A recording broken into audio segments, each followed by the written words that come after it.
Star heroine Samantha నటించిన తాజా చిత్రం మా ఇంటి బంగారం. నందిని రెడ్డి దర్శకత్వం వహించిన ఈ చిత్రాన్ని శామ్ భర్త రాజ్ నెడుమోరో నిర్మించారు. ఇప్పటికే ఈ చిత్రం నుంచి విడుదలైన పోస్టర్స్, సాంగ్స్, టీజర్ ప్రేక్షకులను విపరీతంగా ఆకట్టుకున్నాయి. సినిమాపై అంచనాలను భారీగా పెంచేశాయి. అసలైతే అన్ని అనుకూలించి ఉంటే ఈ మే నెలలోనే ఈ బంగారం థియేటర్లలో సందడి చేయాల్సిందే. కానీ ఐపీఎల్ హడావిడి కారణంగా సినిమా విడుదలను వాయిదా వేయక తప్పలేదు. ఈ క్రమంలోనే సమంత ఒక పక్కా ప్లానింగ్తో రంగంలోకి దిగింది. జూన్ నెల బాక్సాఫీస్ షెడ్యూల్ను గమనిస్తే జూన్ 4వ తేదీన పెద్ది సినిమా కర్చీఫ్ వేసుకుంది. అలాగే జూన్ 26వ తేదీన లెనిన్ చిత్రం లాక్ చేసుకుంది. ఈ రెండు భారీ చిత్రాల మధ్యలో వస్తే బాగుంటుందని భావించిన సమంత కరెక్ట్గా జూన్ 19 డేట్ను ఫిక్స్ చేసుకుంది.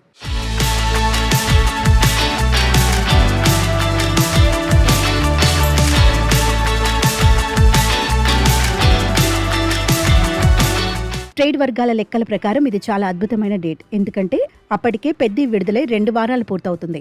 అటు లెనిన్ రావడానికి మరో 2 వారాల సమయం ఉంటుంది. మధ్యలో సమంతకు సోలోగా మంచి టైం దొరికినట్లయింది. వేరే స్టార్ హీరోల సినిమాలు కూడా పోటీలో లేకపోవడంతో శామ్ సేఫ్ జోన్లోకి వెళ్లిపోయిందని, ఇక బాక్సాఫీస్ దగ్గర బంగారానికి తిరుగులేదని అంతా భావించారు. అయితే మొదట్లో ప్రమోషన్ల విషయంలో ఈ సినిమా టీం ప్రేక్షకులను అంతగా మెప్పించలేకపోయింది. కానీ ఈసారి మాత్రం సమంత చాలా గట్టిగా ప్రమోషన్స్ చేయడానికి ప్లాన్ చేస్తోంది. మే 25న రిలీజ్ అయ్యే ట్రైలర్తో సినిమా ప్రమోషన్స్ను మొదలుపెట్టే ఆలోచనలో సమంత. మా ఇంటి బంగారానికి ఇక ఎలాంటి అడ్డంకులు లేవు. బాక్సాఫీస్ విన్నర్ ఆమె అనుకుంటున్న తరుణంలో ఊహించని విధంగా ఒక సంచలన ట్విస్ట్ ఎదురైంది. నేనున్నా అంటూ బాక్సాఫీస్ బరిలోకి దిగుతున్నాడు కోలీవుడ్ జననాయకుడు. ఆయనే తమిళనాడు సీఎం దళపతి విజయ్. విజయ్ నటిస్తున్న ఆఖరి చిత్రం జననాయకన్. వినోద్ దర్శకత్వంలో రూపొందుతున్న ఈ సినిమా గత కొన్ని నెలలుగా సెన్సార్ సమస్యల వలయంలో చిక్కుకుందనే విషయం మనకు స్పష్టమవుతుంది. వాయిదాల మీద వాయిదాలు పడుతూ అసలు ఈ సినిమా థియేటర్లలోకి వస్తుందా లేదా అనే సందిగ్ధంలో ఫ్యాన్స్ కొట్టుమిట్టాడుతున్నారు. విజయ్ రాజకీయాల్లోకి వచ్చి సీఎం అయిన తర్వాత కూడా ఈ సమస్యకు పరిష్కారం లభించలేదు. కానీ ఇప్పుడు అందుతున్న సమాచారం ప్రకారం ఈ సినిమా కష్టాలన్నీ తీరిపోయాయి. జననాయకన్ చిత్రాన్ని జూన్ 19న ప్రపంచవ్యాప్తంగా విడుదల చేయడానికి మేకర్స్ గట్టిగా ప్లాన్ చేస్తున్నారట.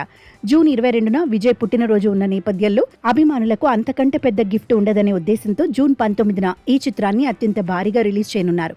ఈ సినిమా తెలుగులో జననాయకుడు అనే పేరుతో గ్రాండ్గా విడుదల కాబోతోంది.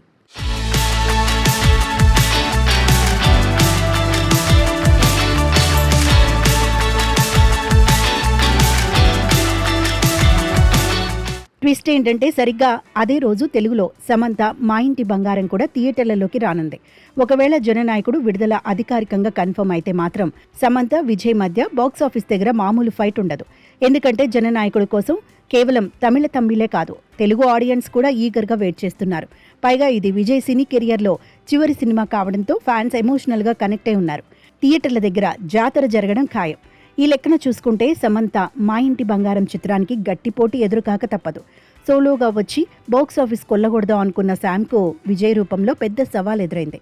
మరి ఈ క్లాష్ను సమంత ఎలా తట్టుకుంటుందో చూడాలి.